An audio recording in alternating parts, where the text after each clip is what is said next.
here we are. Hi Neha, good morning. Yeah, thank you. Welcome Supriya. This is Neha. Hi, Supriya from NDTV. Thank you so much. EMC. We'll be spending a lot of time at your office today. Most welcome. Hi Bindu, good morning. This is really Manoj's office here in Delhi. Way back in 1986, when Manoj became the manager for the first time, he decided his is going to be an open office. So really, this it is. It's an open office. Anybody can barge in any time, speak to the president himself. There are no time restrictions whatsoever. Welcome Supriya. So this is my nice little small office. As you know, I travel most of the time, so I want to save as much space for other people as possible. Yeah. And when I have my meetings, in any case, I'm moving around from one conference room to the other. True, true. And if there are 4 or 5 people here, they think it's like the college common room, right? Because, you know, there must be fun stuff happening here. You know, to be a very hands-on manager, you like to be really clued in. But I'm going to talk about that in a while. Let me just talk about investments first. EMC has invested in India. We've talked about a $100 million investment initially, then a $500 million investment later on. What are those numbers? How much of it has been deployed? What is really happening on that front? Is it on track? For the first time in November 2003, that was about 3 months after I came on board, we made our first investment announcement, which was $100 million. True. Now, for EMC, that was a very significant investment outside the US. And I think it was the first signal in terms of vote of confidence on India. A lot of people felt that, well, they've invested $100 million and you know, they're going to stay put with that. Will there be more coming in? And will there be more coming at all or not? And we turned around and said, look, we came to India just in 2000. And really, if you look at it, we were the last large product technology company to come to India. You know, I'm so tempted to ask you this here. You came at a time when really the technology bust had just begun to settle down, you know, 2000, 2001, this kind of boom wasn't happening. Why were you as a company then so convinced that there was business that could be tapped here in India?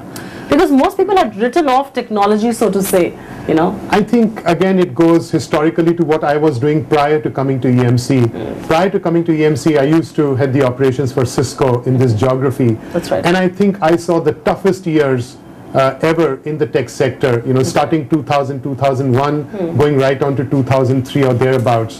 So really, if you look at where I came in from, I had seen the worst years through in Cisco.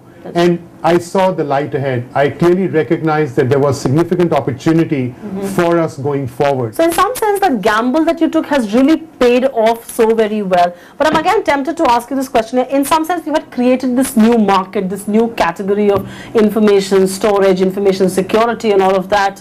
How easy was it to really convince corporates here in India to, you know, to tap this, to give business to you, to kind of, you know, to get on with something like this? Supriya, it was very difficult. I can tell you, you know, they turn around and say that Rome was not built in a day, and believe me, I have seen it. I think a lot of my gray hair has been because of all the work that we really had to do. We had to build this house brick by brick by brick. That's right. We had 35 customers in 2003 when I took over this business. Today we have more than 900 customers, but gaining every customer has been a journey. And I think that we have sweated, we have toiled, our blood, sweat and tears has gone into building this business because we had conviction in terms of what we were doing. Right now we're going to leave Manoj with his mails and his agenda for the day. We'll of course join him in the next meeting from here on. Hi guys, sorry we're running late. How's everything going? Keeping well? Looking bright and fresh in the morning, right? Hey, good guys. How's it going? How was your holiday? Amit?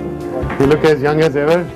You know, he's twice your age, he looks half your age, right? I want to ask you a question here, Manoj. This is essentially something that you do with new joinees if and when they join, you know, after they've spent some time in the organization. But largely from your perspective, why is this important? Because I would believe at the pace at which you're growing, you know, catching them young and see them grow is probably the big mantra. But, you know, what are your reasons? What are your convictions of doing this?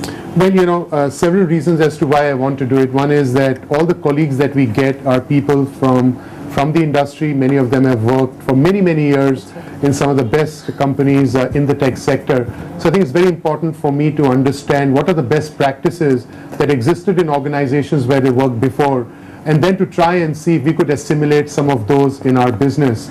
So it's essentially growth with assimilation. We'll of course leave Manoj to talk with his new colleagues, and we'll wait for him as soon as he ends.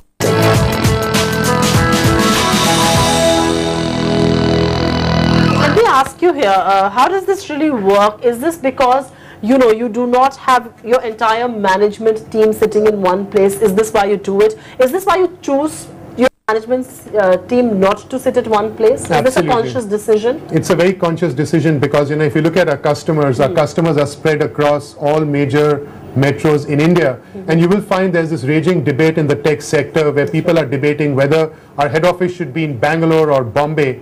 And so when you look at most of the companies, you'll find their management team sitting in Bangalore, but getting in and out of Bangalore, trying to get through the airports is so very, very difficult. You're far away from your customers. True. So we leverage technology to run our business all the time, and my entire management team is very, very spread out. We meet once a quarter, and at that point in time, you can really understand the depth and breadth of our business, because everyone turns around and says, wow, there's such a big team that we have. That's so right. we just get together once a quarter, and that's when everyone gets to see each other. But otherwise, by and large, a lot of what we do is really leveraging technology like video conferencing, etc., etc. That's right. So this is what leveraging technology means, really widespreading your business, being closer to your customer, not essentially being in one place. We'll of course leave Manoj to interact more with his colleagues around geographies here in India while we catch up with him later in the show.